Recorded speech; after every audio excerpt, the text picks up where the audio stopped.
Roughly 1 in 6 people worldwide live with a disability, so it's really important that services are accessible.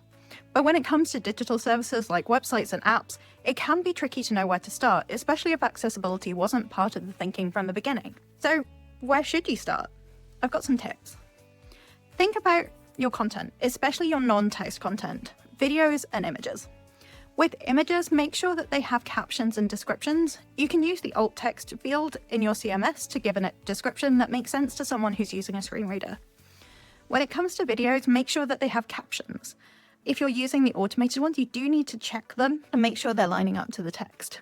You might also want to offer a transcript for your video to help people who are using assistive technologies to read them easily. Navigation also really matters. Ensure that you're using clear and consistent menus and that the labeling is written for humans. It can be a bit tricky sometimes, but it is really important. Also, make sure that you structure your pages really well. Use your headings hierarchy to give people an idea of the structure of the information. So heading 1, heading 2, heading 3. Make sure that you can navigate your website just using a keyboard. Forms can also be really tricky. Like we were talking about with navigation, make sure that labels are really clear, that you give error messages, and especially that the error is in context, so it's close to where it was made to help people understand what you need, and also help users to fix their mistakes. And finally, visual design is crucial. Color contrast is one element of that. Text should be a minimum of 4.5 to 1. Don't worry if you don't understand what that means yet, and there are lots of tools online that are contrast checkers to help you. Also, make sure when it comes to fonts and others, avoid things that might be flashy or hard for people to understand, or that could be distracting, or even cause seizures. And make sure that people can resize the text without breaking your layout. They may choose to do this through their browser, and so it's really important that your site is still delivering the experience you want.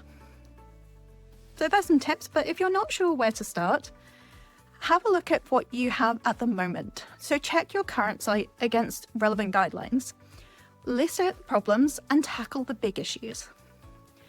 Put together a plan and make sure that resourcing is part of that plan to make sure that it happens. Your CMS or DXP might need upgrading to enable you to use additional accessibility features. And don't forget, accessibility is about people too. Writers, developers, designers, content editors, and more, make sure that they understand accessibility and how you are tackling it. And don't forget, accessibility isn't just a one-time thing.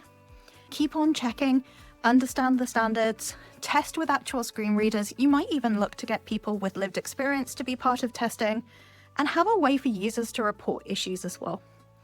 I hope that those tips have been helpful, and I'm looking forward to seeing some awesome online experiences.